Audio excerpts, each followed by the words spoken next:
Hi friends, praise the Lord. అందరూ బాగున్నారా? నేనైతే దేవుని కృపను బట్టి బాగున్నాను.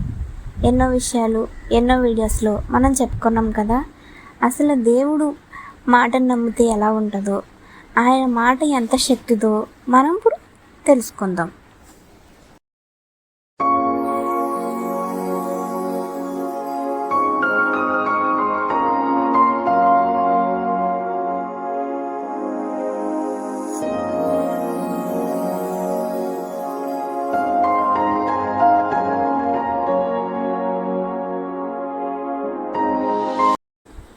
దేవుని మాట నమ్మిన వ్యక్తి, ఈయన పేరు అబ్రహాము.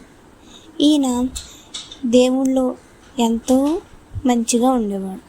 ఈయన అసలు దేవుడు అంటే ఎవరు, దేవుడు ఎలా ఉంటాడు అనే వెతికడాట్లో ఎక్కువ గడిపేవాడు. ఒక కొండ మీదకి వెళ్ళిపోయి దేవుడు ఉన్నాడా, దేవుడు లేడా, అసలు దేవుడు అనేవాడు ఎలా ఉంటాడు అని ఇతను ఎంతో తపన, ఎంతో ఆందోళన ఉండేది మనసులో. ఈయన తండ్రి ఏమో బొమ్మలు తయారు చేసే వ్యక్తి, కుమ్మరివాడు. ఆ కుమ్మరివాడు నేలను తొక్కి ఆ మట్టిని తీసి బొమ్మలను చేసి వాటిలను పూజించేవారు.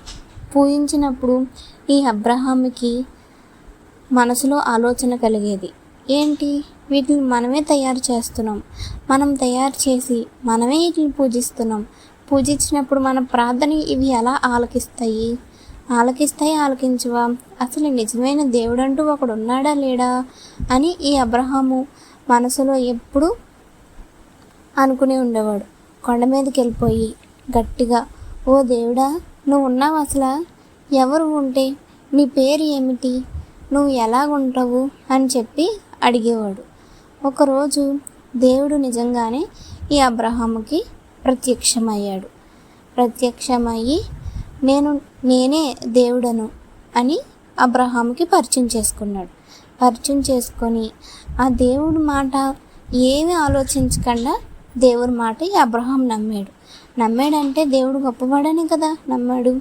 అలా దేవుడి మాట ఈ అబ్రహాం నమ్మి విశ్వసించాడు. దేవుడు అప్పుడు అబ్రహాంతో చెప్తాడు, నేను గొప్ప జనంగా నేను దీవిస్తాను అని అబ్రహాంతో చెప్పి, నేను చూపించే దేశానికి నువ్వు నాతో పాటు రావాలి, నీ తండ్రిని నీ అందరినీ వదిలిపెట్టేసి నువ్వే రావాలి అని దేవుడు చెప్తాడు.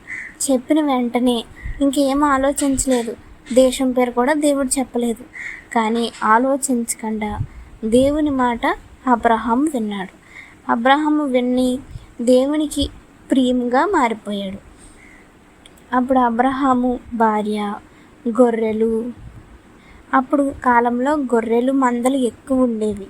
అందువలన ఈ అబ్రహాముకి గొర్రెలు, మేకలు, చాలా గాడిదలు ఎక్కువ ఉండేవి. ఉన్నప్పుడు ఈ అబ్రహాము భార్య, అబ్రహాము సహోదరుడు కుమారుడైన లోతు భార్య, వీరందరూ కలిసి దేవుడు చూపించే దేశానికి వెళ్తున్నారు.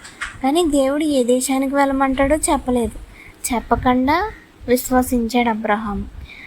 ఎవరైనా మనం ఏం చేస్తాము, ఆ ఒక పరిస్థితి చూస్తేనే మనం వెళ్తాం. ఇటు నుండి తూర్పుకు వెళ్ళి అక్కడ ఒక దేశం ఉంటుంది, ఆ దేశానికి నువ్వు వెళ్ళు అని కనుక చెప్తే ఏం చేస్తావు, ఓ తూర్పుకి వెళ్ళాలి, అక్కడ పలానా దేశం ఉంది కాబట్టి ఆల్రెడీ మనకు తెలుస్తుంది అక్కడ ఆ దేశం ఉంది నిజమే అని చెప్పి మనం వెళ్తాం. కానీ అబ్రహాముకి దేవుడు ఏం చేశాడు, చెప్పలేదు ఏమీని. నేను చూపిస్తాను, నువ్వు నడిచే నాతో పాటు అన్నాడంతే. దేవుని మాట అబ్రహాము వినడం వల్ల దేవుడు ఏం చేశాడంటే అబ్రహామును దీవించి ఆస్తికర్తగా మార్చాడు. అబ్రహాముకి పిల్లలు లేరు, అయినప్పటికీ దేవుడు అనుగ్రహించాడు. ఆ పిల్లలను దేవుడు ఎలా అనుగ్రహించాడో నెక్స్ట్ వీడియోలో మనం చెప్పుకుందాం. ఈ విషయాలు మీకు అర్థమయ్యాయని నేను అనుకుంటున్నాను. మీరందరూ కళ్ళు మూసుకుంటే మీ అందరి కోసం నేను ప్రార్థన చేస్తాను. పరిశుద్ధుడా, మహోన్నతుడా, సర్వాధికారి, నీకు కృతజ్ఞతాస్తుతులు, స్తోత్రాలు ప్రభా. అబ్రహాముని ఎలా నమ్మాడో, ఏ పరిస్థితి ఆలోచించకుండా నీ మీద విశ్వాసం ఉంచాడని చెప్పి మేము మాట్లాడుకున్నాం ప్రభా. ఇంకా మేము ఎన్నో విషయాలు చెప్పుకోవడానికి మీరు మాకు సహాయం చేయండి తండ్రి. ఈ వీడియోస్ ఎంతమంది అయితే చూస్తున్నారో వీరందరినీ దీవించి ఆశీర్వదించమని యేసు నామములో అడిగి వేడుకుంటున్నాం పరమ తండ్రి. ఆమేన్. God bless you. ఈ వీడియో చూసిన ప్రతి ఒక్కరూ లైక్ చేయండి. ఈ లైక్ చేయడం వల్ల నన్ను ఎంతో మీరు ప్రోత్సహించినట్లు అవుతుంది.